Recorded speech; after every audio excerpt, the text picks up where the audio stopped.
స్పీకర్కి సంబంధించి పురంధేశ్వర్ గారి పేరు ప్రచారంలో జరుగుతోంది. అనధికారికంగా సోషల్ మీడియాలో ప్రచారం జరుగుతోంది, పొలిటికల్ సర్కిల్స్లో కూడా ప్రచారం జరుగుతోంది.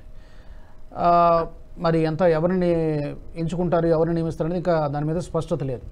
టీడీపీ నుంచి పెట్టాలని చెప్పి ఏదో ఒక వాదన వినిపిస్తోంది. ఏం జరిగేటువంటి అవకాశం ఉంది? పురంధేశ్వర్ గారినే నియమించే అవకాశం ఉందా, లేకపోతే ఇంకేమైనా ఏబీసీ లాగా ఏమైనా ఆప్షన్స్ ఎక్కువ కనిపిస్తున్నాయి? అయితే ఇప్పుడు నిన్న చంద్రబాబు నాయుడు గారి స్టేట్మెంట్ ఒకటి మీరు అబ్జర్వ్ చేసి ఉంటే, స్పీకర్ ఎలక్షన్ పెద్ద ఇంపార్టెంట్ కాదు అని ఒకసారి ఒక మాట అన్నారు. ఎందుకంటే ఒకప్పుడు చంద్రబాబు కారు ఈయన, ఇప్పుడు లాస్ట్ గత 10 రోజులుగా స్టేట్మెంట్స్ కానీ అతను ఆయన బిహేవియర్ కానీ మీరు చూస్తే కనుక you see the lot of changes. అట్లే నితీష్ కూడా ఒకప్పుడు చేసిన తప్పులు అతను ప్రచారంలో కూడా చెప్పాడు, my Kahin Nahi జాऊंगा is bar జీనా మర్నా ఎన్డీఏకే సాథీ అని చెప్పి చాలా సార్లు ప్రచారం జరిగేటప్పుడు కూడా చాలా సార్లు చెప్పడం జరిగింది. సో వీళ్ళిద్దరిని రెచ్చగొట్టే ప్రయత్నాలు చేస్తూ ఉన్న కాంగ్రెస్ పెద్ద సఫలీకృతం కాదని అనుకుంటున్నాం. ఎందుకంటే కాంగ్రెస్ ఎక్స్పీరియన్స్ నితీష్ కి కానీ చంద్రబాబు నాయుడు గారు కానీ మిగతా పాత జనతా పిల్లలకు కానీ వాళ్ళందరికీ కూడా బాగా ఉంది. ఎందుకంటే జనతా పార్టీ ఉన్నప్పుడు మొరార్జీ దేశాయ్ గవర్నమెంట్ పడగొట్టిన దగ్గర నుంచి చూస్తే గుజరాలు, చంద్రశేఖర్, తర్వాత దేవేగౌడ వీళ్ళందరిది ఎలా సతాయించారు కాంగ్రెస్, అవుట్ సైడ్ సపోర్ట్ చేస్తూ విత్డ్రా చేసుకుంటాం అది చేసుకుంటాం అని చెప్పి చంద్రశేఖర్ గారిని అయితే సింపుల్ ఒక కానిస్టేబుల్ కనిపించాడు ఇంటి ముందు అన్న కారణంతో వాళ్ళు సపోర్ట్ విత్డ్రా చేసుకోవడం జరిగింది. సో కాంగ్రెస్ ని నమ్మి వీళ్ళు ఈ ఎన్డీఏలోంచి బయటకు వెళ్తారు అనుకునే స్థితిలో ఇప్పుడైతే లేరు వాళ్ళు. ఎందుకంటే వాళ్ళిద్దరికీ కూడా స్టేట్ డెవలప్మెంట్ ఇప్పుడు చాలా ఇంపార్టెంట్. బీహార్ ఎలక్షన్స్ ఒకటి ఇంపార్టెంట్ నితీష్ కుమార్ కి. ఇప్పుడు జగన్ వల్ల లాస్ట్ 5 సంవత్సరాల్లో ఉన్న అస్తవ్యస్తంగా ఉన్న ఆర్థిక స్థితిని బాగు చేయకపోతే మళ్ళా టీడీపీ రాదు. కాబట్టి అది కూడా చాలా ఇంపార్టెంట్. ఈ రెండు సాధించుకోవాలి అంటే సెంట్రల్ గవర్నమెంట్ లో వీళ్ళకి సపోర్ట్ ఉండాలి. వీళ్ళు సెంట్రల్ గవర్నమెంట్ లో ఉంటేనే వాళ్ళ రాష్ట్రాలకి ఏమైనా చేసుకోగలుగుతారు. కాబట్టి వీళ్ళు రెచ్చిపోతారు, వీళ్ళని రెచ్చగొడతాము, వీళ్ళు విత్డ్రా చేసుకుంటారు అనే స్థితి అయితే ప్రస్తుతానికి గవర్నమెంట్ కి ఏమీ లేదు. వాళ్ళు చెప్పినట్టు 99 సీట్లు కాదు. ఇందాక కొత్త న్యూస్ చూస్తే హర్యానాలో 2 ఎంపీలు రిజైన్ చేశారు కాంగ్రెస్ కి. ఒక రాహుల్ గాంధీ 1 సీటు వదిలేశాడు. కాబట్టి ఇప్పుడు వాళ్ళకి 96 ఉన్నాయి. ఆ 2 రిజైన్ చేసిన వాళ్ళు ఎటుపోతారో ఇంకా తెలీదు. ఎస్పీ కూడా టచ్ లో ఉన్నారు అని వీళ్ళు, ఎన్డీఏ వాళ్ళు మా టచ్ లో ఉన్నారని ఇండీ కూటమి వాళ్ళు టచ్ లో ఉన్నారని ఎన్డీఏ కూటమి చెప్తోంది. ఎస్పీ నుంచి 8 మంది తయారుగా ఉన్నారు అని. సో ఈ జంపింగ్ జాక్స్ ఇంకా కొంతమంది ఉండొచ్చు. ఎందుకంటే ఎలక్షన్ల ముందు మారిన వాళ్ళు చాలా మంది ఉన్నారు. 2 పార్టీలలో కూడా ఎలక్షన్ల ముందు అక్కడ సీట్ ఇవ్వకపోతే కొన్ని బుజ్జగింపులతోటి దాంతో అటు ఇటు మారిన వాళ్ళు ఉన్నారు. తర్వాత అక్కడ సీట్ ఇవ్వకపోతే కారణంతో అలిగి ఇంకో పార్టీలోకి వచ్చిన వాళ్ళు ఉన్నారు. జంపింగ్స్ ప్రస్తావన వచ్చింది కాబట్టి వెస్ట్ బెంగాల్లో కొంతమంది మా వైపు చూస్తున్నారని చెప్పి టీఎంసీ చెప్పుకుంటోంది. అదే అండి చెప్తున్నా కదా, ప్రతి పార్టీలో కూడా లాస్ట్ మినిట్ లో జాయిన్ అయిన వాళ్ళు గెలిచారు. కొంతమంది ఒక 7-8 మంది బీజేపీలో జాయిన్ అయ్యారు, ఎస్పీ నుంచో ఇంకో దగ్గర నుంచో. లేదా టీఎంసీ వాళ్ళు కొంతమంది బీజేపీలో జాయిన్ అయ్యారు, బీజేపీ వాళ్ళు టీఎంసీలోకి జాయిన్ అయ్యారు.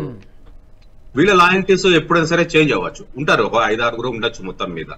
సో వాళ్ళు అటు నుంచి ఇటు మారినా ఇటు నుంచి అటు మారినా ప్రభుత్వానికి వచ్చే ఇబ్బంది అయితే లేదు. ఇప్పుడు మన రామ్మోహన్ గారు అన్నట్టు 22 సీట్లు ఎక్కువ మెజార్టీతో ఉన్నారు ఇవాళ ఈ రోజు స్థితికి. 72 రావాల్సి 93 ఉన్నాయి. ఒక సీట్ ఇప్పుడు రేపు పొద్దున మళ్ళీ అక్కడ వయనాడులో కమ్యూనిస్ట్ మంచి పోటీ ఇచ్చారు. మళ్ళీ ఇప్పుడు ఈసారి మళ్ళీ వాళ్ళు ఏం చేస్తారో తెలియదు. కాబట్టి వయనాడులో మళ్ళీ కాంగ్రెస్ గెలుస్తుందా లేదా కూడా పెద్ద క్వశ్చన్ మార్కే ఇప్పుడు అది రిజైన్ చేసిన దగ్గర. కాబట్టి ఇవన్నీ ఎవరిని పోటీ పెట్టినా అక్కడ ఉన్న పరిస్థితులు దానికి కొంచెం ఉంటాయి. ఏదో ఒకసారి మా దగ్గర నుంచి గెలిచేయడం లాయల్టీ తోటి ఇంకోసారి వేశారు. ఇప్పుడు వదిలిపెట్టిన తర్వాత కోపం కూడా ఉంటుంది కదా అక్కడ జనాలకు కూడా. మేము ఓటేసి గెలిపిస్తే నువ్వు రిజైన్ చేసి వెళ్తావా అని చెప్పి కోపం ఒకటి ఉంటుంది. దాంతో ఆ పార్టీ వాళ్ళకి వేయకపోవడం కూడా జరుగుతుంది. మనం చాలా సార్లు చూసాం. తండ్రికి కాదని తండ్రి తర్వాత కొడుకుకిస్తే ఒక పార్టీ నుంచి ఇంకో పార్టీకి ఇస్తే అక్కడ వేరే పార్టీ మారినా సరే కొడుకుని గెలిపించిన సందర్భాలు చూసాం మనం.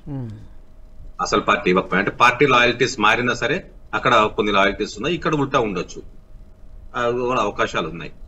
కాబట్టి వీటిని మనం పెద్ద పట్టించుకోవాల్సిన అవసరం లేదు. స్పీకర్ ఎన్నిక నాకు ఇప్పుడున్న పరిస్థితుల ప్రకారం బీజేపీ కోరిక ప్రకారమే జరుగుతుంది.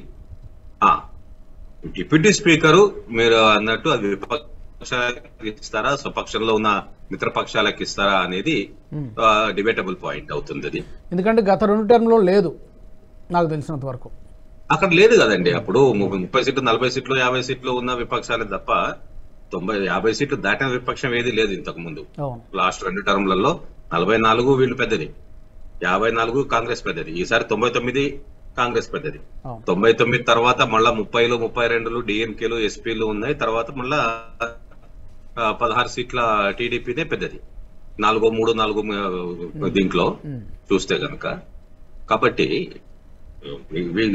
తెలుగుదేశం కానీ నితీష్ కుమార్ కానీ స్పీకర్ పదవి కన్నా వాళ్ళ స్టేట్ లో సపోర్ట్ ఇస్ మోర్.